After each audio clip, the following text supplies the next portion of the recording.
President Biden is set to hold his first formal news conference of 2022. It comes a day ahead of the first anniversary of his presidency.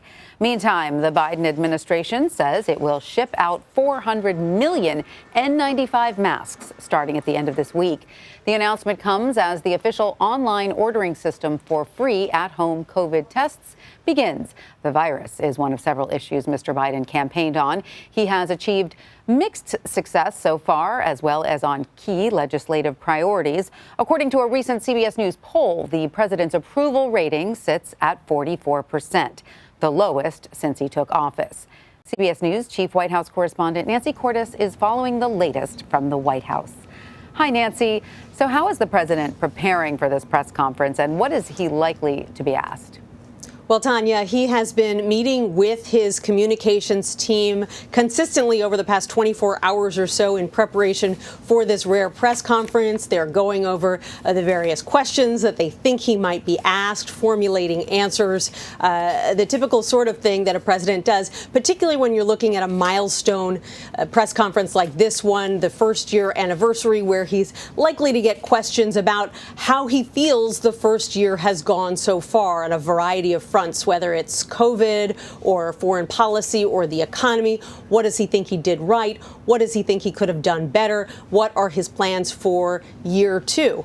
So it's a chance for reporters and the public to kind of get a measure of where he feels things are now and where he wants to take them in year two, given that some of the biggest items on his list of priorities currently look to be stalled, most notably voting rights and his Build Back Better agenda, that big social spending bill that right now is stuck in the Senate.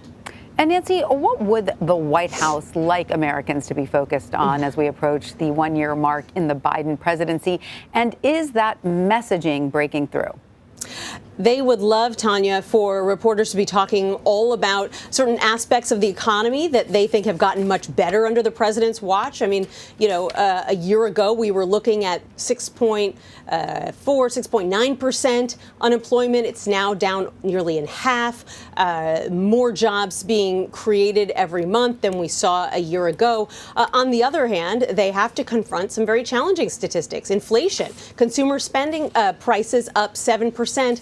Last year, that is nearly a 40-year high when it comes to inflation. So Americans are certainly feeling that every time they go to the grocery store. When it comes to COVID, the things that you'll probably hear the president tout today is the fact that a year ago, almost no Americans had been vaccinated. Now we're looking at a good 2/3 of Americans who have been vaccinated. He'll talk about what he's doing now to make sure that more Americans have access to free tests, to free masks. But the reality is that this is also a president who said we should judge him based on his handling of COVID. And here we are within the past week, having looked at record new case numbers, more deaths, and the fact that despite the fact that he said months ago that we were declaring independence from the virus, it is still very much with us.